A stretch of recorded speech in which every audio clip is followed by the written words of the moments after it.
Pomaže Bog i dobrodošli na 8. u nizu predavanja iz uvoda u Stari Zavet.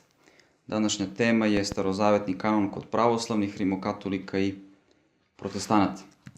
Literatura iz koje pripremate ovo pitanje jeste iz knjige profesora Milina, dakle te 3 stranice su glavne, to je samo jezgro. I imamo još 2 reference koga zanima da još malo dublje istraži, a to su nastanak starozavetnog kanona i njegova teološko-hermeneutička sistematika u zborniku Tragovima pisma i jedan članak, to jest jedna odrednica iz leksikona biblijske egzegeze koja se zove Defterokanonski spisi. U svakom slučaju, kao i obično, ja sam materijal iz tih tekstova već uneo u ovu prezentaciju, u ovo izlaganje, tako da ko želi još da istražuje može i ove 2 reference da pogleda, ali sama suština pitanja jeste od 74. do 77. strane kod profesora Milina. Pre svega, preći ćemo, prošli put smo govorili o tome kako se formirao kanon u crkvi od 1. do 11. veka i koje su, kako da kažem, bile 2 glavne struje, to jest kako su se oci odnosili prema pitanju šireg kanona. U svakom slučaju može se možda izvući jedno ovako malo generalizujuće mišljenje, ali uglavnom je prihvaćeno da je crkva sa Septuagintom prihvatila uglavnom širi kanon. I to je naravno bilo, kao što smo prošli put govorili, potvrđeno na Afričkom saboru, to jest u Hiponu 393. godine i na oba Kartaginska sabora. Učesnik na oba sabora bio je Sveti Avgustin i ovi sabori su izvršili veliki uticaj na zapadno hrišćanstvo u smislu prihvatanja šireg kanona. I onda dugo, čak i posle raskola punih 4 veka, nije bilo nikakvih, kako da kažem, konkretnih odluka po tom pitanju u rimokatoličkoj crkvi. Tek posle raskola, kažem, nekih 4 veka, 1546. godine, na koncilu u Tridentu rimokatolička crkva donosi zvaničnu odluku da prihvata širi kanon i da su sve knjige bogonadahnute, kanonske i svete. Zato rimokatolički kanon danas sadrži 46 takozvanih prvokanonskih, 46 knjiga ukupno, od kojih prvokanonskih 39 i još 7 defterokanonskih. I ovdje je zanimljivo pomenuti da je upravo termin defterokanonski potiče iz rimokatoličke literature, jer Sikscijenski je, između ostalog, one knjige koje smo mi prošlog puta nabrojali, a možemo i sada ih takođe navesti, su se svrstale zajedno sa tim prvokanonskim knjigama, njih 7 na broju, tako da rimokatolička crkva danas ima 46 knjiga starozavetnog kanona. Što se tiče pravoslavnih, pravoslavni kanon se kreće od 39 osnovnih knjiga do 51 knjige, zavisno od pomesne crkve, a od 2010. godine imamo ukupno 49 knjiga na srpskom jeziku u starozavetnom kanonu, tako da se i naš kanon kreće ka širem, o tome ćemo još nešto kasnije reći. I koje su to naravno knjige? U pitanju su 1. do 3. Makavejska, 2. Jezdrina, knjiga o Tovitu, knjiga o Juditi, Premudrosti Solomonove, Premudrosti Isusa sina Sirahova, Poslanica Jeremina, Varuhova poslanica i osnovnih 39 knjiga.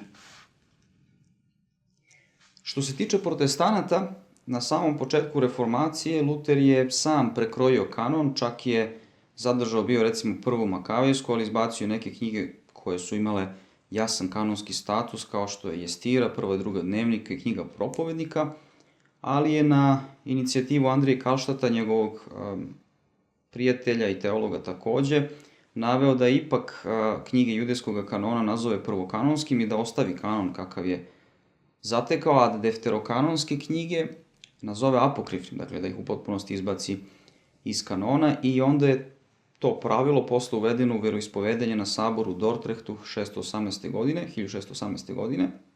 Tako da, nakon toga protestanti uglavnom prate uži kanon, odnosno svi prate uži kanon, s tim što neki od protestanata odlučuju da štampaju i defterokanonske knjige pride, ali ih oni zapravo stavljaju u odeljak apokrifi. Sada možemo postaviti razliku odnosno ispitati koja je teološka pozadina razlike u kanonskom tom nasljeđu. Dakle, s obzirom na to da Rimokatolička crkva insistira na svetom predanju, ona stoga poštuje širi kanon, čak i Blaženi Jeronim. Mi ćemo posebno raditi lekciju prevoda na Svetoga pisma sa jevrejskog na latinski tekst, zadržao defterokanonske knjige, dok vidimo da kod protestanata koji odbacuju sveto predanje i insistiraju samo na svetom pismu, dakle sola scriptura, je postojao taj teološki model po kome su se sada judejski spisi proglasili kao jedini kanonski i samim tim to je bio jedan pravac, odnosno jedan model mišljenja u kojem Luter insistira na jevrejskoj istini, odnosno na veritas hebraika, i poziva na vraćanje tom originalnom tekstu, odnosno jevrejskom tekstu, a to znači prihvatanje njegove kanonske strukture. Šta to konkretno znači? Luter je zajedno sa spiskom knjiga užega kanona prihvatio i način na koje su knjige u kanonskom poretku Jevreja ostale i mi smo govorili prošloga časa zašto je to problematično i ovdje ću ponoviti kratko i sada. Naime, takva teološka kanonska sistematika, starozavetna, prosto ne ostavlja prostora da se vidi ona organska veza između Starog i Novog Zaveta i kao da postoji ona diskrepanca u delovanju Duha Božijeg od cara Artakserska, možda od persijskog doba, od proroka Ageja pa sve do novozavetnih pisaca, dok prihvatanje širega kanona govori o kontinuitetu delovanja duha do novozavetnog doba. I onda vidimo da je Luterovo naglašavanje veritas hebraika ili te jevrejske istine bilo ideološki uslovljeno. Sa jedne strane, u njegovo vreme je postojala ta tendencija u humanizmu i renesansi da se vraća izvorima, to je da se izvori ponovo prevedu, čitaju i kritički procenjuju, a sa druge strane njemu bilo i neophodno da se distancira od vulgate kao svetoga pisma Rimokatoličke crkve, odnosno latinskog teksta, i samim tim je napravio prevod sa jevrejskog teksta na nemački i to postavio kao osnovnu paradigmu vere i nešto na osnovu čega je se ustrojila eklesijalna i crkvena struktura protestantske crkve. Što se tiče starozavetnog kanona u pravoslavnoj crkvi, vidjet ćete i sami nakon ovog izlaganja, ono je ostalo otvoreno pitanje. Naime, pomesni Laodikijski sabor, zapravo dva sabora iz 343. i 381. godine, zabranio čitanje nekanonskih knjiga, među kojima je naveo i one koje mi smatramo spiskom šire knjiga, dok Afrički sabor, koje takođe crkva prihvata, nabrajaju defterokanonske knjige kao kanonski i na kraju konačno i Trulski sabor u potpunosti unosi jednu vrstu pometnje, jer on u stvari potvrđuje sva prethodna mišljenja i svetih otaca i samih sabora, iako jasno vidimo da su oni imali različita mišljenja o kanonu. I s obzirom na to da je već od vizantijskog vremena, odnosno od pada Vizantije, dolaska osmanskog perioda u kojem je starozavetna biblistika kod pravoslavnih bila manje razvijena, nekako se ovo mišljenje prosto konzerviralo i mi danas na početku 21. veka u suštini imamo otvoreno pitanje starozavetnog kanona.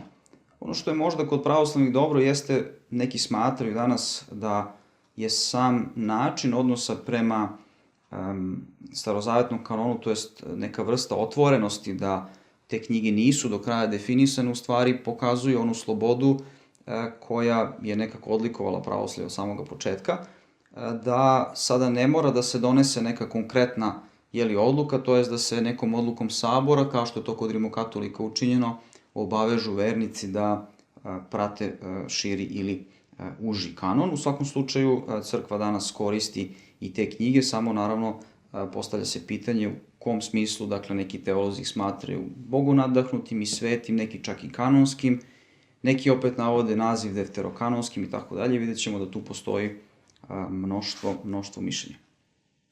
Od 9. do 16. veka pravoslavni kanoničari Jovan Zonara, Teodor Valsamon i Matija Vlastar ograničili su sastav starozavetnih knjiga na uži kanon. Pretpostavlja se da je to bilo pod uticajem onog mišljenja svetoga Jovana Damaskina, koji je bio veliki teolog i sistematičar crkve, tako da, s obzirom da on pominje 22 knjige užega kanona, pretpostavlja se da su kanoničari zadržali taj uži spisak. Međutim, naravno i od tog doba ovo pitanje nije ostalo bez kontroverzi. Srećom, nije nikada pitanje starozavetnog kanona izazivalo raskole, ali bilo je naravno određenih raspri, poput 17. veka, kada je došlo do toga da su Mitrofan Kritopulos, aleksandrijski patrijarh, i Kirilo Lukaris, patrijarh carigradskim, svojim veroispovedanjima izneli mišljenje za širi kanon, pri čemu su defterokanonske knjige nazvali apokrifnim.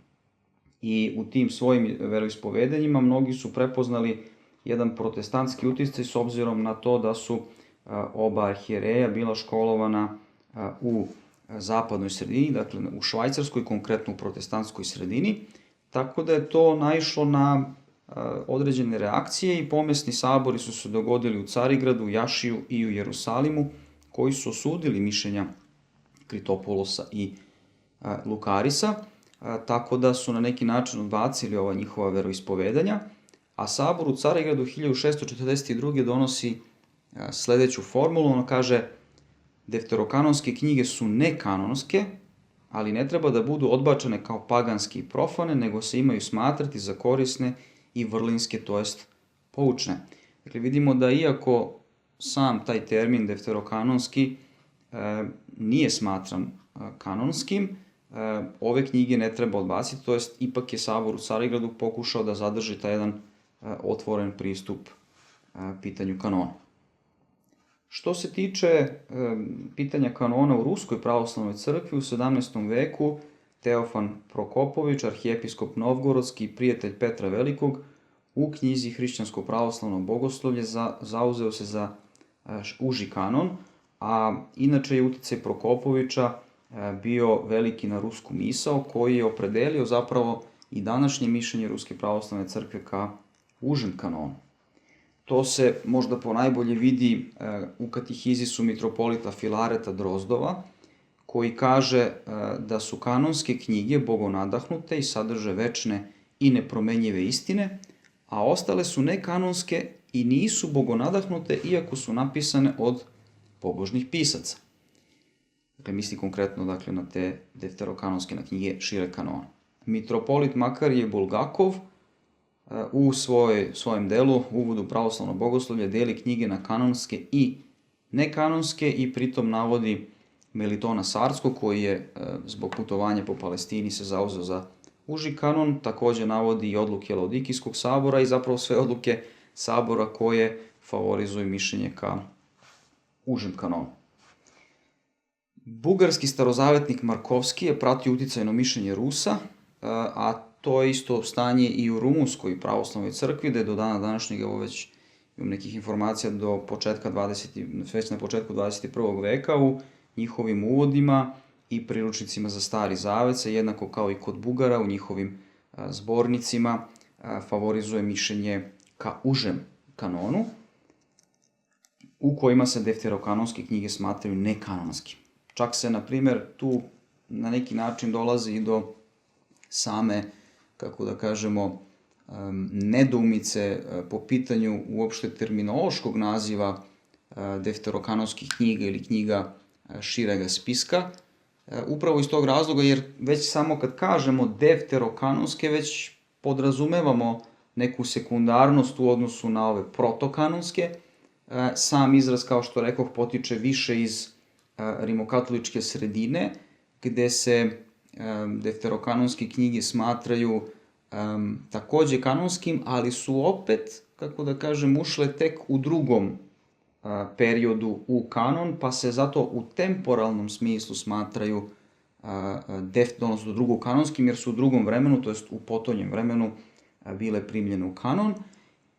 Takođe, neke od ovih knjiga drevni egzegeti nazivaju anaginoskomena ili korisne za čitanje i vidimo da upravo onaj Jerusalimski sabor i mnogi oci nakon toga insistiraju na tom izrazu, a sam taj izraz je nekako opet neutralan, to jest ne prejudicira kanonski status, dok neki, recimo, baš su izričiti u svom stavu prema knjigama šireg kanonskog kataloga i kažu, kao što su bili Makarije Bulgakov i Filaret Drozdov, da su one baš nekanonske. I ako uđete u ovu tematiku u starozavetnoj pravoslavnoj biblistici, vidjet ćete da tu zaista postoje ovako dosta različitih mišljenja i sama je činjenica da i drugačije nazivamo te knjige i jedna dodatna terminološka nedoumica koja opterećuje pitanje odnosa prema starozavetnim knjigama širega kanonskog kataloga.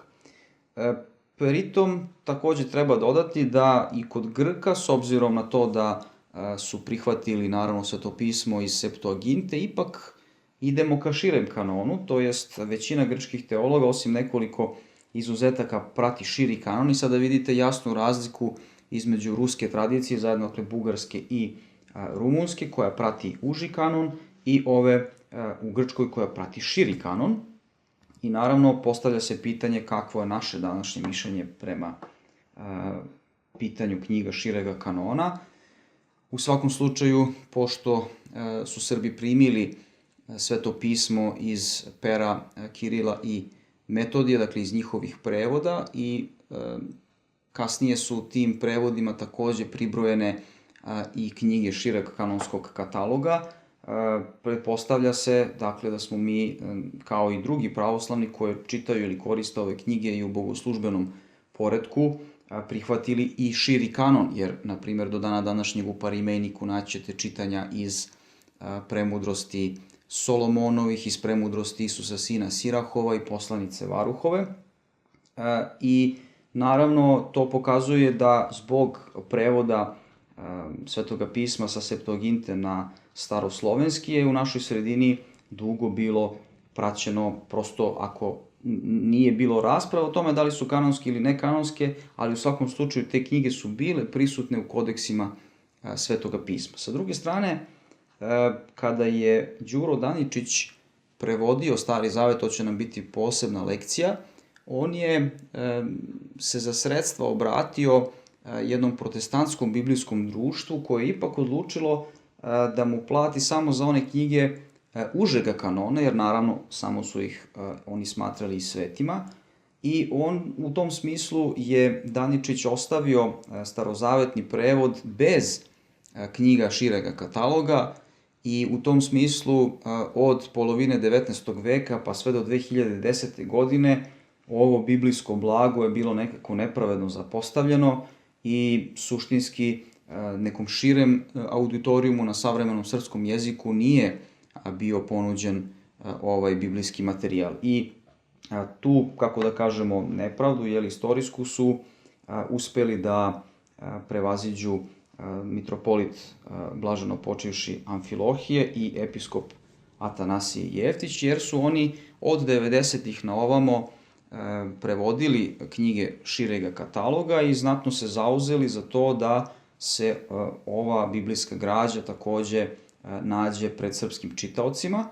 I s obzirom, recimo, vladika Atanasije je preveo, čini mi se, 99. godine knjige Makavejske, dakle one su prvo bili izdate kao posebno izdanje, a mitropolit Amfilohije je preveo u periodu 91. do 2010.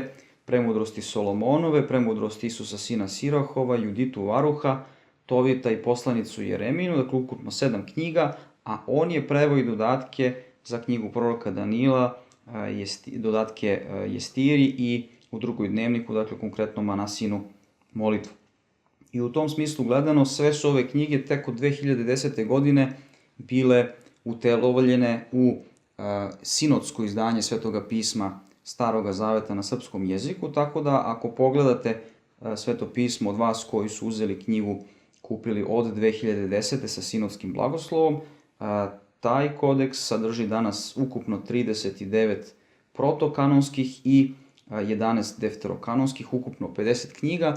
Negde ćete možda naći 39 plus 10, zato što u tim knjigama može da se desi da negde nema 4. Makavejske ili možda 3. Makavejske, dakle i tu imamo nekih odstupanja, ali ono što je važno jeste da nam je sada to biblijsko blago ponuđeno na čitanje.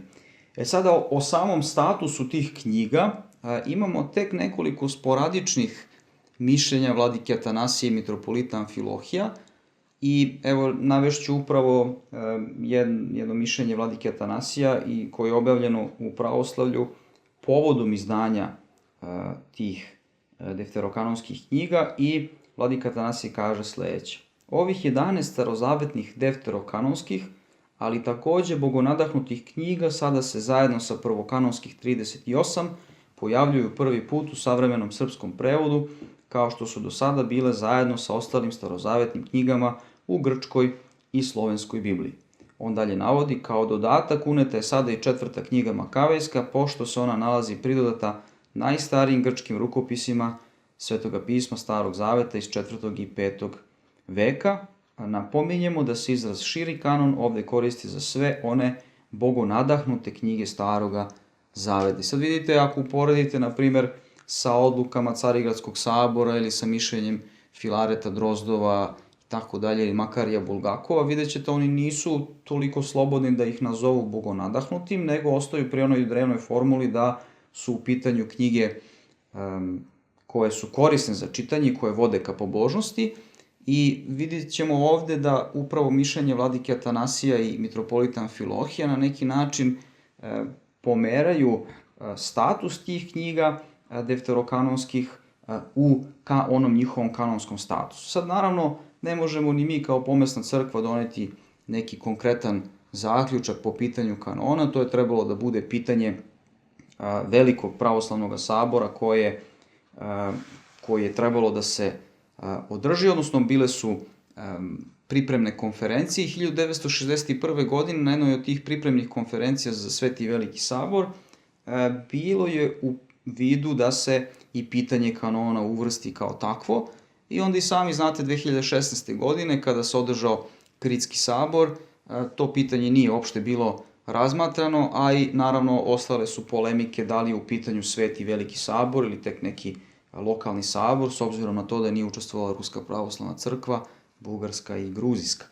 I u tom smislu gledano, eto, pitanje kanona do danas ostaje otvoreno u pravoslavnoj crkvi, ali kao što rekoh, iako nemamo tačan broj bogonadahnutih svetih i kanonskih knjiga, postoje mišljenja da opet to i ne mora da bude tako, to je da u tom rimokatoličkom smislu mora da se sastavi jedan sabor koji će konačno to na jedan taksativan i decidan način odrediti. I takođe ono što je dobro u čitavom ovom pitanju jeste da pitanje starozavetnog kanona nije izazivalo nikakve raskole i ja se nadam naravno da i u budućnosti će tako biti, a pravoslavnim biblistima ostaje mnoštvo materijala da se njime bave i da na neki način doprinesu rešavanju ovoga pitanja u budućnosti.